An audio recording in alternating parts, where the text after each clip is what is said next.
Hey, I think this is working. Welcome, everyone. Happy Friday. It's Sam. I'm here live with a couple of my fellow reader and writer friends who I'll introduce in a moment, or I'll have them introduce themselves, whatever. Um, so I'm doing these live videos to try to talk about writing-related topics, and I figure, you can hear from me all day long, but I'm not the only important person out there, or you might get tired of that soon. So I'm trying to bring in other people too. And today's topic that I wanted to discuss with my friends is for those who are both readers and writers, which they say to be a good writer, you have to be a good reader first. What are your favorite books or book series? I know that's a tough question. We'll hear from a few of those.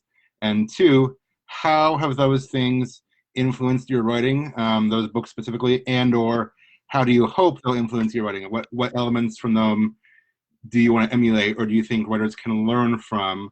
And maybe if we all, I guess if we all talk about those things for a little bit, then maybe we'll learn some of the things about the fictions that have captured our hearts that we want to emulate and that we could as writers learn from. So that's kind of my goal today. If you're listening and you're here, drop your answers in the comments. Again, favorite books, book series. That should be well, maybe not as easy as that. Maybe not that easy, but maybe easier.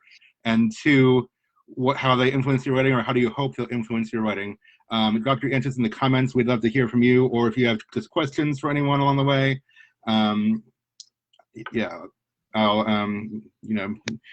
post in the comments too. We'll listen along.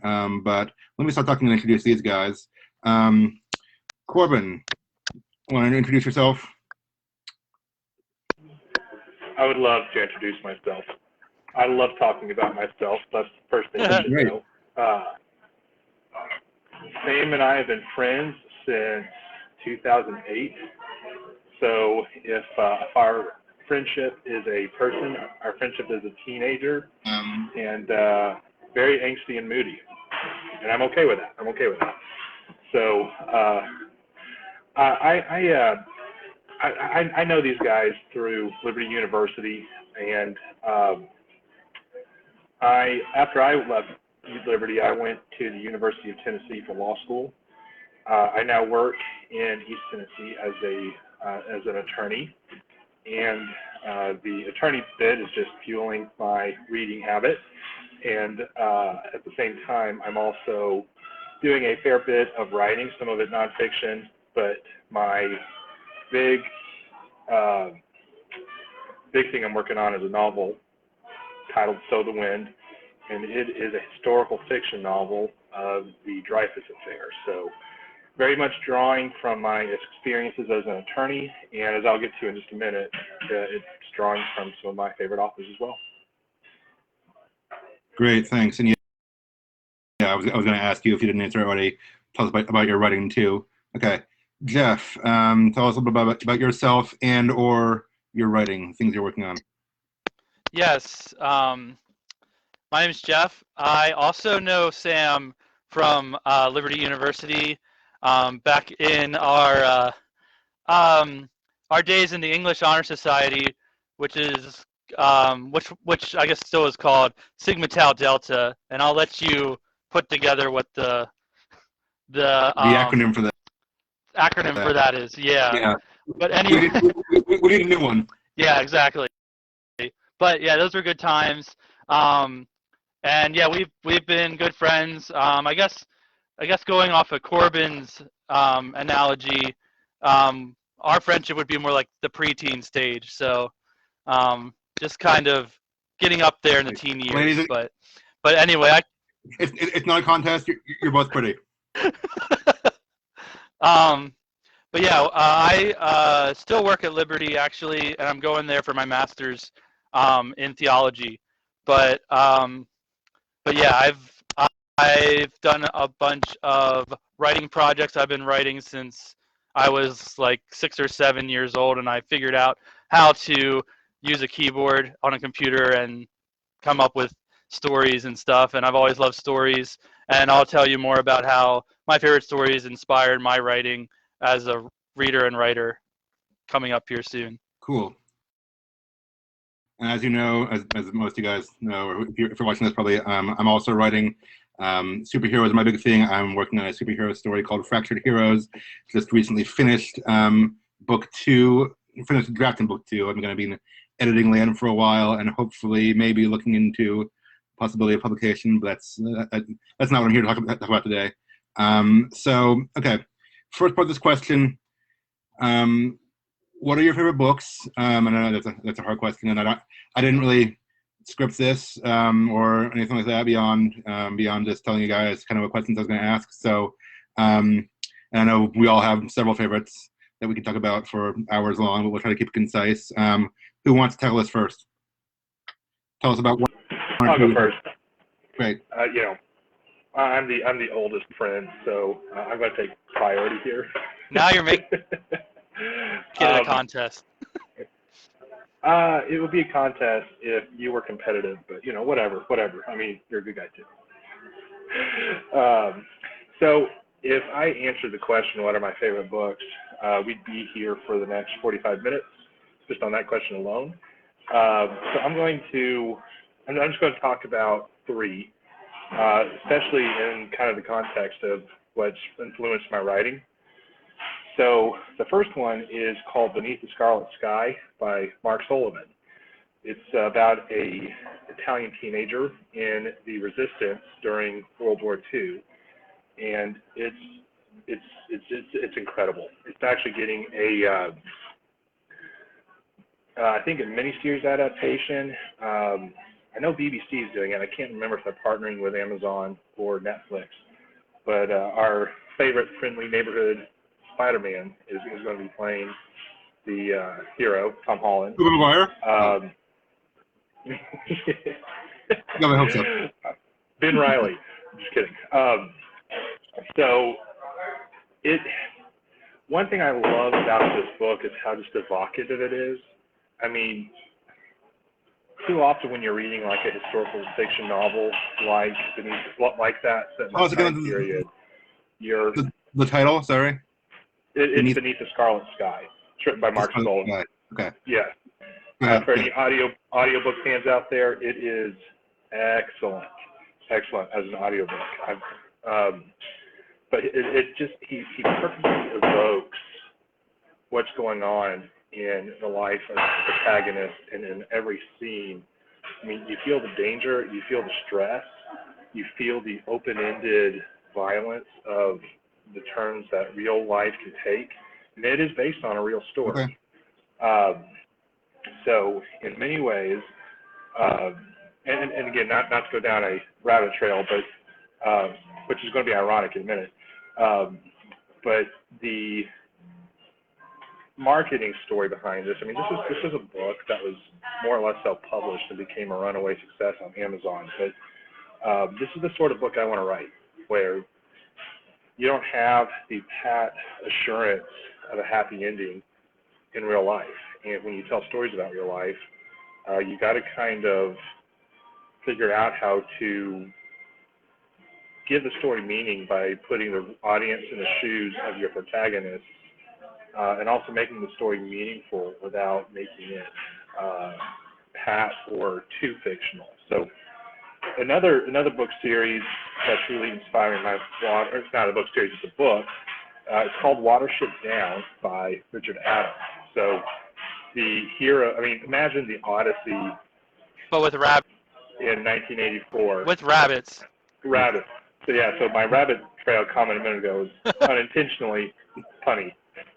There you go. Yeah, I read that for the first time this past year, and I wish I would as a teenager when I liked Redwall and stuff, because I probably would have appreciated it more. I still appreciated it, but I think I missed out maybe when I was younger.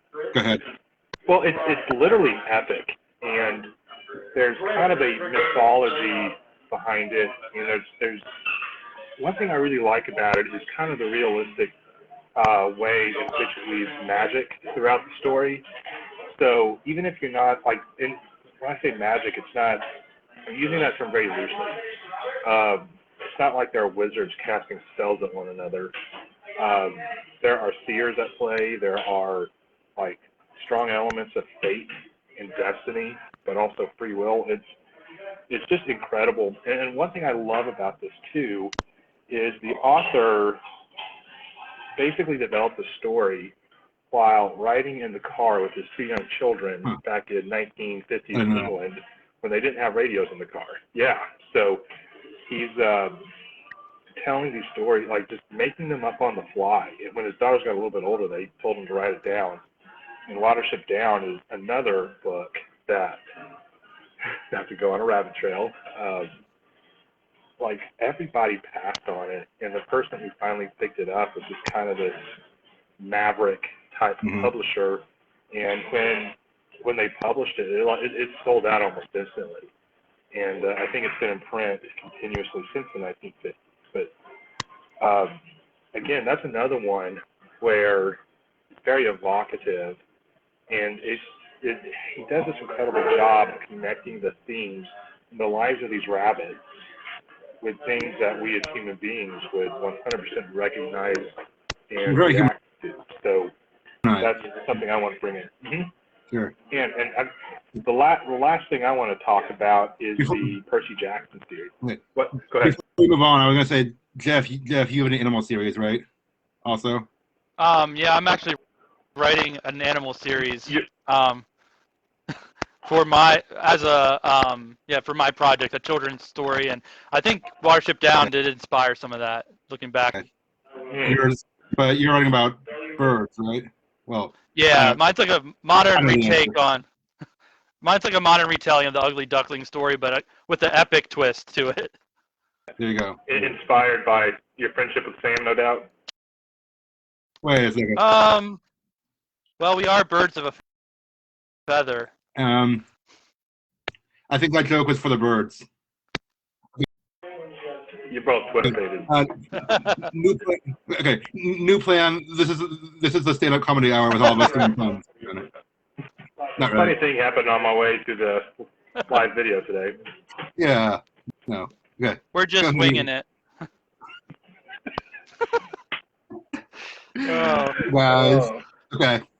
Corbin, your last one, or for now at least. Our last pun, or his last suggestion. No, never a last pun. I don't think The last pun will. Yeah, we'll stop punning when we're dead. The last book series I want to talk about is Percy Jackson and the Olympians by Rick Riordan. So, concept there is that the Greek gods exist. They never stopped existing. They just kind of moved from country to country as the center of Western culture moved. And they continue to have demigods, children.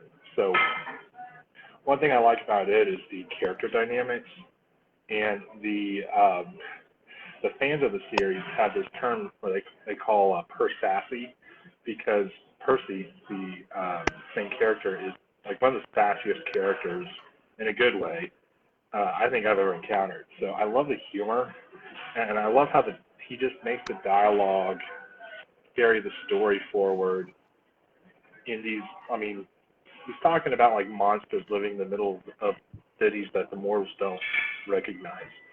It's a pretty outlandish kind of like story scheme, but he makes it work. He makes the mythology work, but the dialogue is just so good most of the time that you're just there for the ride. It is so much fun, and the story is very powerful and very moving in ways that my 12-year-old niece, who's experiencing trauma in her life, has found very affirming and very healing. So, huge fan of those series. I'm really looking forward to the author's mini-series where he's going to be adapting the book. And wasn't there a movie that was pretty good? I didn't hear you, buddy. What? And wasn't there a movie that was pretty good and faithful to the adaptation to the book and everything? There was a movie. Wasn't there? There were two movies. There were two movies, weren't there? There were. Very well cast. Very well cast. Well, we'll leave it at that. Okay. We'll leave it at that. Yeah. Good deal. I need to get into those. Or go ahead, Geoff. Oh, I was going to say one of my recommended books series has some disappointing movies attached to it as well. So We'll get there I hear you. in a Yep. minute, maybe. Okay. The Thrawn trilogy. Oh, you're still The my Tron? number. Nice. You're still Thrawn. my number, maybe. Thrawn. Yeah. Maybe I should have said Heir to the Empire, but whatever. I'll get there in a minute, but yeah. You gave me the first Percy Jackson book during my first year of teaching, and I started to read it, but first year of teaching was rough. I didn't really have time for reading, but I should get back into now that I have a little one. I mean, it's going to be a while until he's ready, but Isn't Rachel a fan? I think she's at least read them or is at least familiar with them. That's a good question. I mean, maybe it's her sisters that were like big fans of them, but she's read them. She's honestly much more well versed in fantasy than I am. Like you. I mean, I'm trying to. You should have stopped it. She's just more well versed probably true. than I am. Like, and I mean, I'm trying to diversify my reading. I guess for fiction, I kind of found my niche and I stuck with it, and now I'm reading nonfiction and stuff too. But as far as like current fun fantasy fiction, you guys probably are both more well versed than I am. So it's cool hearing from you about all these things that I'm passing from there with. And I'm like, I haven't read that, but I know about it. Also, good news: the audience likes our jokes. It sounds like, so we should keep those up.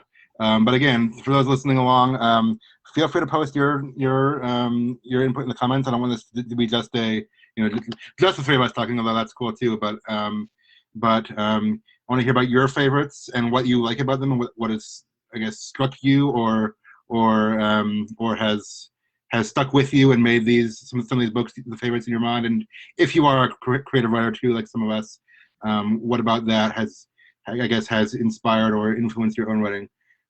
So post your answers in the comments. Keep the conversation going. But Geoff, you want to tell us about one or two that you like? Yeah, sure. I'll piggyback off of what I was saying earlier about a good series that maybe the movies didn't quite live up to it, and that would be the Narnia series. At least the the second two. The first, the Lion, Witch, and the Wardrobe. That adaptation, the latest one, was pretty good. I agree. It's fairly faithful too. Yeah, fairly faithful too. Voyage of the Dawn Treader is like my all-time favorite movie. No.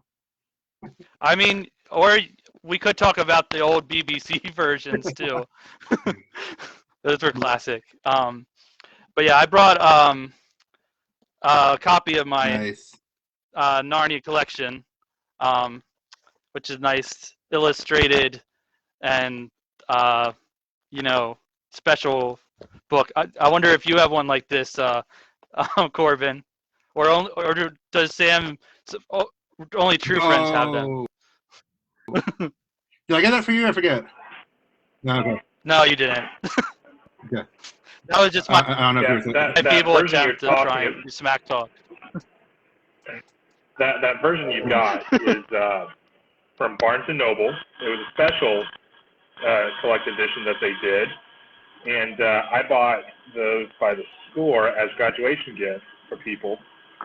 And I don't have one of those myself. I've got a bigger one with color illustrations and stronger binding because I wear my books out. Oh, nice. I'm very careful with mine. This is a measuring cut. No, go ahead. Yeah. Anyway, there's several reasons why I like the Narnia series and how they inspired my own writing, because I mentioned I'm writing kind of a adolescent young adult fiction book with talking animals. Fantasy, fable, fantasy type book with the talking animals. Lewis, I'll get to Tolkien later. Lewis is one of my favorite writers and specifically in his fiction Narnia series, because the one reason I like his writing is he doesn't talk over his audience and readers. He talks at he comes down to their level, and that's just as a writer for any of even his nonfiction works. He's like that. So he's really good at making his points clear. And another thing is the Narnia books specifically have Christian elements to them. Oh, they do? I'm a in case you miss it, I mean, well, we're not going to get into that now, but I'm a self-professed Christian myself, and I like that to influence my writings to a degree, but as any good writer will tell you, you don't want to use your stories as, you know, you want to show, not tell, not just preach at people. There's time and place for that, but in storytelling, you want the story to be a story and not just a sermon. And I believe it was Lewis. I believe it was Lewis who said we don't need more Christian books. We need more Christians writing good books, or something. Yeah, or something like that. Yeah. that. Yes. We don't need more great Christian books. We need more good little Christian books. Sure, that too. Which, you know, it works. I love that quote. Yeah. He's plenty of good quotes. I'm going to read you one section here from The Silver Chair that has one of my favorite scenes, and it's when the character Puddleglum, who's a marshwiggle, and he's it's kind of hard to describe a marshwiggle, but think of like somebody who lives in the swamp who really big and lanky, but he has like frog hands. So it's Shrek? No. You're freezing up a little bit. Is it just me, or like can you still see him, Corbin? I can see him, but he's spinning, and I can't hear him. Geoff is frozen for a moment. It would seem so. Well, sorry. We can describe what a marshwiggle is. You know, it's an inhabitant of a marsh. And you can probably, like I say, you can probably recite the Silver Chair from memory. So, you know. Read it enough times. Puddleglum's one of my favorite Narnia characters. He's one of those people who is like the most optimistic cynics ever. So he'll say something like, "It's a beautiful day outside, although it'll probably rain later." Yeah. And apparently he was based off, I think, Fred Paxford, Lewis's gardener. I think that's what Douglas Gresham said in some introduction or other. Cool. But Geoff is live. Well, we lost Geoff for now. I just texted him. I'm guessing it's Wi-Fi went out or something like that. So hopefully he'll return, or else I'll feel bad about giving you the first slot and not letting him talk as much. Here he is. Hey, Geoff, welcome back. And we just described a marshwiggle for everyone's benefit. Yeah. You're welcome. My connection was for the bird. Go back to that again. Anyway, thanks for on that. So you know who a marshwiggle is. Anyway, another thing Lewis does, he has good characterizations, and so there's a scene where main characters in the Silver Chair are under a spell, and Lewis is trying to explain, you know, how and why the marshwiggle Puddleglum breaks out of the spell and can think clearly and form his argument. And there's this epic speech, you know, Puddleglum gives, if you know the scene where he's like, well, maybe there isn't an Aslan in a real world, but I still believe in it anyway. But before it gets to that, the reason that Puddleglum's head clears, that he can form his argument, is he experiences pain because he sticks his foot in the fire or something like that. And the line says... And it fills the room with the smell of burnt marshwiggle, which is described as unpleasant. He snapped everyone else. I'm sure that would be very unpleasant. I've never had fried marshwiggle, but I don't care to. And it says, the pain itself made Puddleglum's head for a moment perfectly clear, and he knew exactly what he really thought. There's nothing like a good shock of pain for dissolving certain kinds of magic. So it's just kind of like a real small note Lewis throws in there that probably a lot of kids won't even pick up on, but as an adult reader reading it now, I'm like, oh yeah, like he's giving a little, commentary on, experiencing pain and suffering in life, and how, that can sort of clear our heads about perspectives and stuff. So that's just kind of one of my favorite. This is kind of an example of what I like about Lewis's writing. Deep truths translated into accessible means and fun stories. Yeah. Well, that conversation where that scene happens is the back and forth between a hero and a villain in terms that are very relatable. You follow it easily, but it's also one of the best explanations of Platonic, like the philosophy put out by Plato that exists. I mean, when we were covering this in undergrad at Liberty, being a Christian institution, they were talking about the teachings of Plato in my philosophy class. I raised my hand and said, "This reminds me of that one scene in The Silver Chair." Oh, nice. That's goes, well, that's intentional. And I mean, wasn't Lewis kind of a Neoplatonist, or? Yeah, I kind of see a lot of Plato in Lewis's in his writings. Well, so spoiler alert for the Chronicles of Narnia. In the last battle, when they come to Aslan's country and they realize this is the real Narnia, and they're trying to understand what's going on, the professor says, what do they teach them in schools these days? It's all in Plato. Yeah. Oh, that's where it comes from. Okay. Yeah. Die? Do I? Wait, are you saying they all die? Spoilers. No. Okay. It's only been out 80 years. Yeah. Okay. Yeah. I knew. Sam's reading isn't quite so modern as all that. Or 60 I knew Lewis and Tolkien years, maybe. Yeah, I don't know. Yeah. I know that Lewis and Tolkien are favorites of all of us, and I'm sure we could all say a lot about that. Geoff, were you also going to talk about Tolkien? Yeah, I'll just mention him real quick. And one book I wanted to recommend for I brought this. It's called Concerning Hobbits, or Shoulders of Hobbits. Yep. Or On the Shoulders of Hobbits? On the Shoulders of Hobbits. Yeah, and it's a good commentary on elements in Geoff, Tolkien. Do you even know how to read?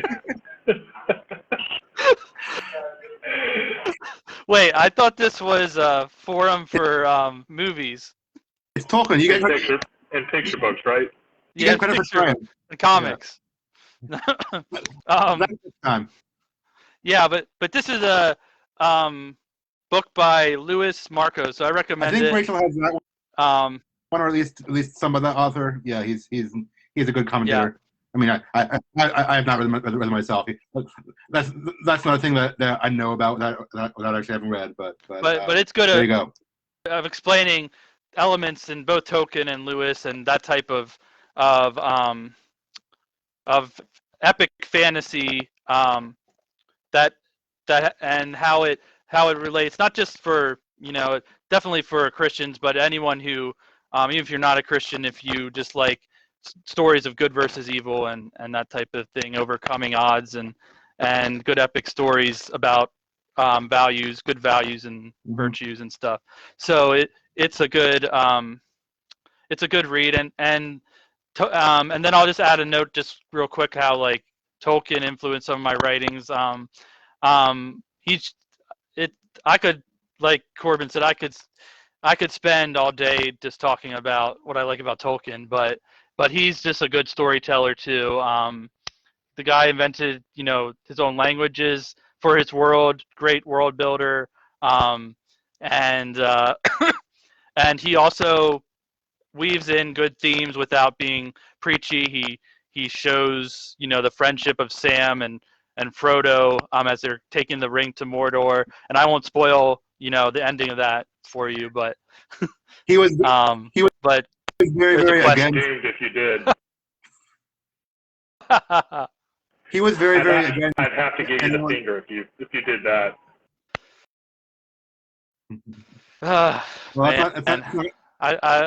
These puns are just too precious for me. I was just going to say, not a pun actually, that Tolkien was very against anyone trying to allegorize his works. And I mean, people have and continue to. And I mean, there are themes you can find in them without being an allegory, but he didn't want to be Right. preachy or anything like that. Nice. Oh, Well, yeah, a joke showed up in the comments. Okay. yeah, Yeah. I that caught Yeah. my eye. But but yeah, you're right. I'm just good characters, good plot, and in my story, there's definitely elements. I mean, I even include little poems and ditties that my bird characters sing, kind of like how Tolkien interjects little poems throughout in the Lord of the Rings series anyway, and in the Hobbit about what's going on, and he just has fun with it, and that's like, you know, one thing I try to do in my own writing is I have fun with it. I try to make it fun for my readers. It's good. It's good. I mean that. And I think it was. I'll quote Lewis again because he has a lot of good quotes. In his book on criticism and experiment on criticism, he basically says, and I'm paraphrasing here, but like being entertaining is a minimum requirement for a book. Like the best books will also do more than that. They'll also have good, thought-provoking themes or whatever. But entertainment is a minimum requirement. He said, like, a good book will do more, it must not do less, basically. And I'm like, Nice. that's yeah, I can get behind that. Good to live by. Well, I guess it's not more modern, but I guess more modern than Tolkien, but another fantasy series I've been I think getting. you're the very model of a modern major general. A modern major Tolkien general. Nice. That's what I'm talking about. What? Oh, that's what you're talking about? Yeah. Nice. We've got to drop all these Tolkien fantasy jokes. Let's not make a bad habit of it. Should have just made this a Tolkien and Lewis jam session. I should have known when I invited you guys, but anyway. Yeah. Well, that's why I'm trying to get to another author. Just go ahead. On a note. I've been getting into the Robert Jordan's series, Eye of the World series, and I'm only in the first book. Eye of the World is the first one. Right. Yeah. Wheel of Time series. Yeah. And they're hopefully gonna do a Amazon series coming up soon. Yeah. They've already cast it, and they've already started filming portions. Oh, nice. Okay. So that sounds good. I'm looking forward to that. My brother has read all those, and I read. That's also one I read the first one just this past year. Someone gave me, and I don't know that I'll ever get to all 14 of really thick books, however many there are. I might read the second one. But again, go ahead, Geoff. Tell us what you like. No, it's good. Some good characters in that. It has a good story that moves along, but I only read the first book so far, but I'm enjoying it so far. It starts off a little slow at parts, but it's worth it. It's also, I mean, it's in the same vein of Lord of the Rings. I might copy someone based same genre. I'd say it's still high fantasy. Yes. But I don't know if you're aware of this, Geoff, but Jordan wrote a bunch of Conan the Barbarian books back in the day. Oh, I didn't know that. So, right, and he's considered one of the best Conan writers that ever worked on that series. So, imagine like Lord of the Rings, but kind of with this Conan the Barbarian type flavor to it.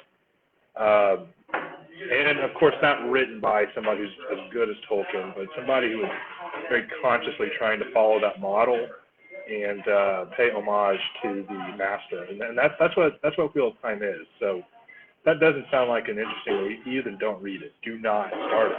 But yeah, it definitely reminds me of Tolkien. Like has Tolkien an essence to it. But I think it's because Tolkien set the ground for that type of genre.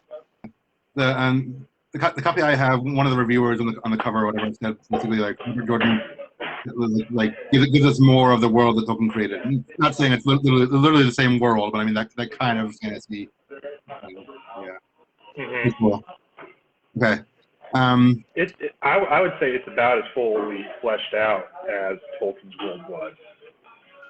So, while you don't have like something as detailed as the Silmarillion, you do have flashbacks that the characters are able to see into the past to see what happened, and as the history of that world opens up, and as that world itself opens up, it's just incredible. It's so detailed.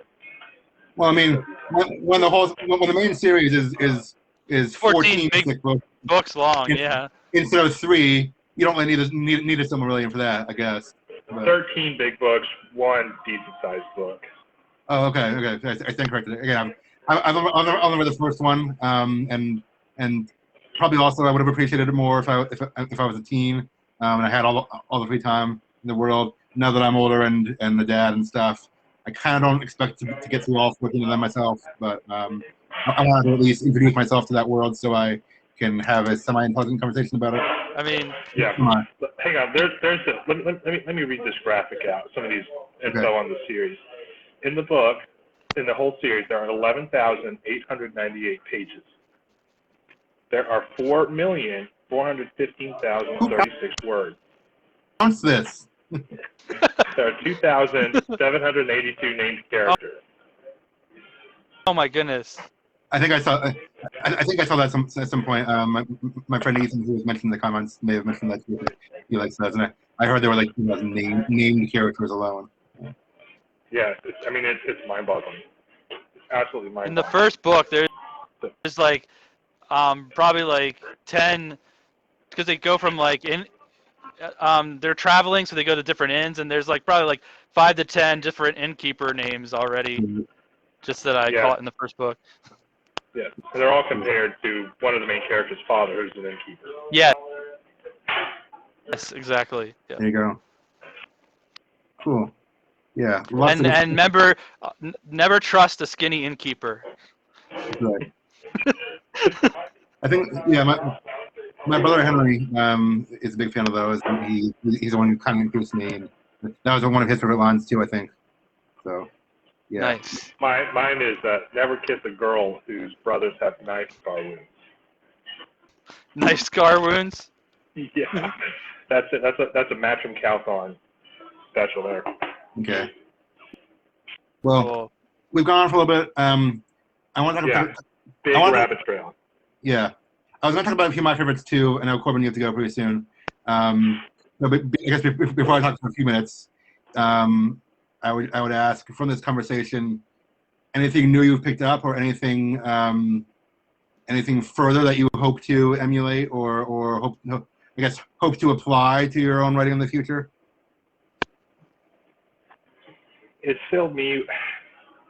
Kind of go back to the Lord of the Rings, where Legolas talks about, it's perilous to stir the sea longing, but thanks to Geoff, he stirred the Narnia longing, and I think I need to do another reread. Me too. There you go. Yeah. That's my major takeaway. I remember those in a long time. I've read them all as a kid. I started to reread some of them in college. Even that's like 10 years ago now. I'm old. And I don't think I got through the whole series at the time. But I guess when the movies were coming out, I read some of them. I keep saying, when my son gets a little older now, having a kid is a great excuse to reread some of these things that I haven't read in many years myself. Yeah. And Corbin, if you have to go soon. Oh, sorry, go ahead. I'm going to have to go. And I guess I'll say one last thing, and I'm going to have to jump off. Besides it being good to see both of you, you're both looking very well. Right back at you. Thank you. You're a smooth liar. One of the things that kind of jumped out at me from this conversation is we're all talking about, kids' books. Books that are kind of have a reputation for appealing to juveniles, young people. And we're all here. I don't know how old you are, Geoff. I think we're all in our 30s at least. Yeah. And we're talking about books that we encountered either as kids or as teenagers, for the most part, that we've been in love with for literally half our lives at this point. And we'll continue to be in love with probably for the rest of our lives. And, it's just like, not only was C.S. Lewis not ashamed of having written books that were geared towards younger people, he embraced that. He was proud of that. That was the point. And Tolkien. Yeah, I think there's a quote about, you know, he's he always reads or writes for children or something like that. Yeah. Something like that. There's the dedication to The Lion, the Witch, and the Wardrobe was to Lucy. I forget her last name. Lucy Barfield. Yeah. The inspiration for Lucy Pevensey, where he says, you know, this is a fairy tale. You're at an age where you're probably not going to like fairy tales again, but down the road, when you're old enough to believe in fairy tales again, I hope you pick this book up. Yeah, And, that was the quote. Yeah, that you'll be old. There's like an age, I guess, where you kind of are disenchanted with all that stuff, and you're like, I'm an adult now, but then you come out of that, and I think that's what he's saying. Yeah, and I'll let you guys know if I ever hit that age. Yeah. When I became a man, I put away childish things, including the fear of being childish and the desire to be very grown up. That's what he. Another Lewis quote. Yeah.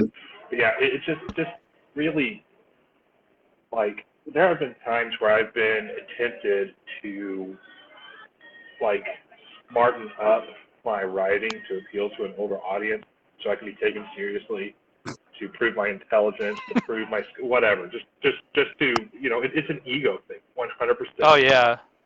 And I think back to, like, you know, Chronicles of Narnia, Lord of the Rings, and I've met so many people who Chronicles of Narnia was part of their testimony. Even if they didn't get saved after reading Chronicles of Narnia, it edified them in their faith. And I have the sneaking suspicion that when we get to heaven and we talk to believers who came to faith after, I don't know, 1950s, a significant proportion of them are going to say that their introduction to Jesus came in the terms, or in the sentence, "As Lamb is on the move," and I'll be among those numbers. Really cool. Corbin, that's awesome. Where can people find you on social media? Are you doing writing things on there? You want to podcast anything? Yeah. So I'm on. I don't have like a writer's page. Yeah. Maybe in the future. Yeah. Yeah. So I'm on Facebook. My full name is Corbin Payne. Look for me. I'm friends with both Geoff and Sam on Facebook. I like to write little tidbits about some of the things I see as an attorney, or just, you know, single guy in my 30s or whatever. You can encounter me there. I'm on Instagram. I'm on Twitter as the Sue Chef. It's the answer. It's a punchline to an old joke, but you call a lawyer who's a great cook. So Sue is S-U-E. I like it. Yeah, and I think Sam and I follow each other on Twitter as well. I don't know. I'm not on there just a whole lot, but that's kind of where I am now. Some of the writing projects I've got in the works tend to be more legal focused, so those will get shared as they come along. But yeah, I'm going to be doing a very Tolkien-esque thing, and I'm currently on a writing project about legalizing weed. What? Sorry? Legalizing weed, so getting my Hobbit on. Okay, well, that's a whole other can of worms. Is it Old Toby? Yeah. Old Toby. South Farthing. All right. Hey, guys, again, great seeing you. Thanks for having me on, Sam. I'd love to do this again. Thank you for hanging out. We definitely should do this again sometime. We should. Absolutely. This may be the last one, but thank you for being here. And for the last time. No. Yeah. All right. Bye. See ya. Geoff, are you stick on for for a few minutes. Yeah. Okay. I want to talk about a few of my favorites, and so only about an hour. Yeah. So I mentioned earlier. I mean, you know, I also love, you know, Tolkien and Lewis. I mean, I wore my Lord of the Rings shirt today, but I realized I haven't read them since either high school or college. And I mean, Corbin made the point. We're already talking about things that we've read, you know, when we were younger that have stuck with us. My fun fiction these days, I'm trying to read a lot of different things and trying to read nonfiction too, and maybe a few classics if I can get back into that. But these days, my go-to fun fiction that I've been reading a lot of is usually the Star Wars books, because I love the Star Wars universe, and I kind of fell in love with those. So I mean, I have a big collection. My wife can show you, especially when we moved. I have probably too many Star Wars books for my own good, and I started collecting them when I was also when I was little, because like the Phantom Menace came out when I was 9. I'm dating myself there. But I started buying the books that were for like the little thin ones for young adults, and then in high school I discovered that the ones that were more for adults. So my favorite Star Wars author is named Timothy Zahn, and if anyone's not familiar, he created the character of Thrawn, who is now has been on the animated shows and spoilers, he was name dropped on this season of The Mandalorian, so they're working on getting him onto the screen as well. But Nice. Timothy Zahn created Thrawn. I actually got to meet Timothy Zahn a few years ago at AwesomeCon in DC, and he's written several Star Wars books. This is one of the newer ones. This is not one of the original ones, because there's the whole thing with Disney being with canon versus new canon, whatever. This is like the first one in new canon, and it's interesting. Thrawn is actually, he works for the Empire, so in some ways he'd be considered a bad guy, but he's very much a logical, orderly character, and he's a protagonist of his own story, and he has good motives for the things he does, and you know he kind of like an anti-hero in some ways, I guess. Like okay, I don't want to go too much into the weeds here. In the first trilogy that Zahn wrote for Star Wars, Thrawn fought like Luke, Leia, and Han, and he was, Thrawn was the main bad guy. But that's not canon anymore, because Disney kind of changed the timeline with the movies. So this is like Thrawn's origin story in the Empire, so where he's the good guy of his own story. And what I like about this, I mean, there are complex characters, and I mean, in this case, and Thrawn is also a special character who has a very like strategic, logical, ordered mind. He's been described as like a Sherlock Holmes or a Spock, just on the wrong side of history, maybe. But in addition to that, Zahn's writing style is just, I don't know how to describe it. He puts together these complex plots, complex in a good way, where things just like he sets up all these elements, and then things fall into place in the right way at the right time. I'm not good at describing it, because it's probably more complex than I can be. But I've kind of described him to myself as the Christopher Nolan of books, who Christopher Nolan is also my favorite director. But he's just every element of the story is there for a reason, and he sets things up, and there's always a good payoff, or usually is. The last couple books I felt like weren't my favorite, for whatever reason, but I've read several of his, and I'm usually very satisfied with them. It's interesting that he's working with largely characters that have already been established, like characters in the Star Wars universe, but he gives them depth even beyond what we've seen. He's a good character writer and a good plot person, which I guess are two of the main reasons I read books. And then this one is not by him, but it's also Star Wars. It's Aftermath. It's new canon, and this is the beginning of a trilogy. It's basically this is the now official explanation for what happened after Return of the Jedi, after Episode 6, and things like that. And it's like how the Empire fell and stuff like that. And it's not. And this actually isn't about Luke, Leia, and Han. I mean, I think Han shows up in the second book a little bit, or for part of it. But it's about like minor characters. It kind of shows a ragtag band or team. I almost said beam. Ragtag band of minor characters kind of becoming, I guess, the downfall of the Empire, which really is also what happened in the original Star Wars trilogy. There's a rebellion soldier here, but also an ex-imperial who switched sides, and like people like that. And I mean, the big reveal is when you find out that the one pulling the puppets, Jar Jar, right? Exactly. The one pulling the strings, I mean. Actually, he makes an appearance because really? This guy has interludes where he just shows kind of the whole like people from all around the galaxy and how the Empire's fall is affecting them, and there is a short scene in I'm not sure if it's this book or it's somewhere in the trilogy that has Jar Jar in it, so that's kind of funny. Nice. But but like I guess what I'm trying to emulate from there is, and it's not like a new thing. This is certainly not the first book that's done it, but kind of the thing these days is a ragtag band of heroes with all the different personalities, all their different flaws and quirks. Some of them even anti-heroes come together That and kind of sounds like something you're writing, yeah. doesn't it?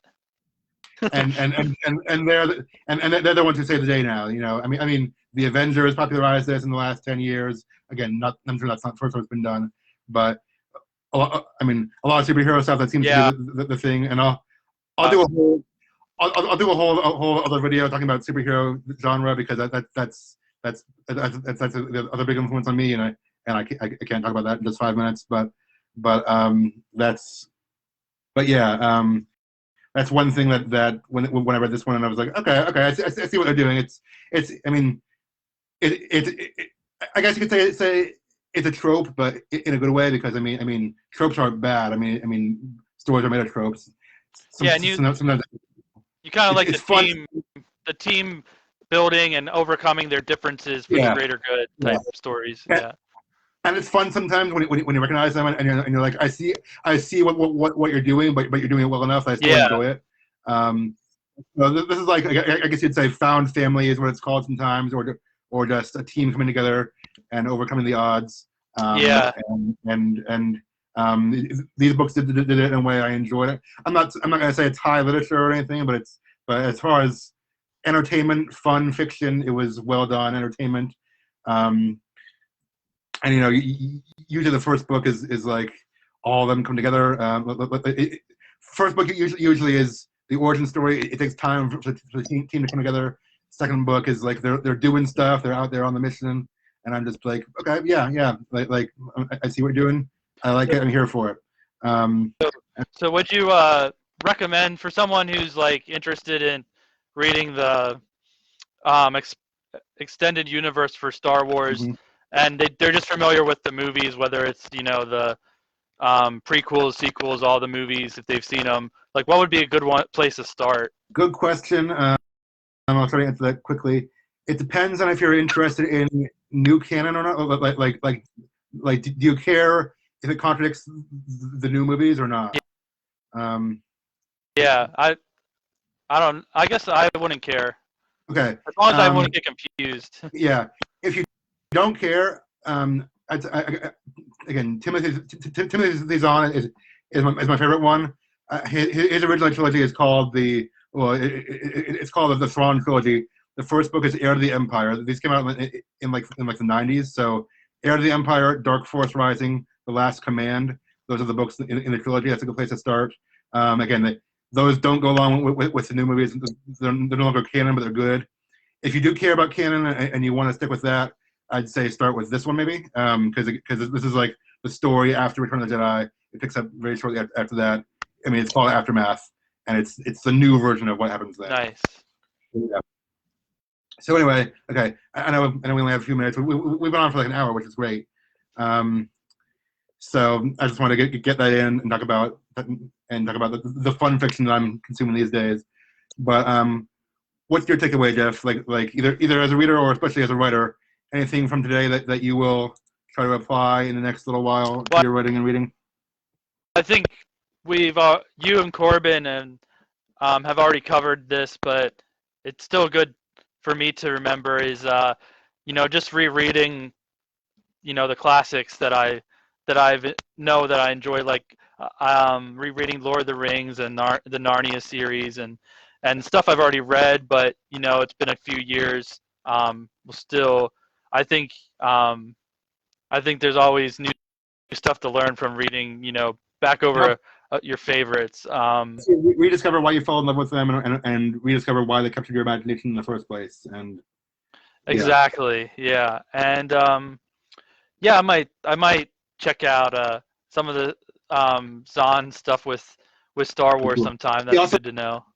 That's some non-Star Wars stuff. I have not read most of it, but he has some of his own books too that I would like to get into. So yeah, but he's a good writer. So. Cool. And then yeah, and it just our discussions reminded me how much I you know, missed talking about books with people and stuff. So this is good. This is good Do it times. more often. Yeah. Yep, indeed. Where can people find you on social media? Are you like broadcasting your work or advertising yourself, or just kind of in the pre-phase? Yeah, kind of. I guess the pre-phase. I've thought about doing like a blog at some point, but nothing yet. So for now, I'm friends with you and Corbin on Facebook. It's probably the easiest way to find me. I'm Geoff with a G, by the way, which is the British spelling. There you go. Not that I'm British, but it's kind of it you know, being a former lit major, it helps. Well, you are South African, right? That's true. And Tolkien was born in South Africa too. But also British, technically, kind of. Yeah. So there Nice. you go. Okay, cool. Well, thank you for being here, for joining, and thank you everyone for watching.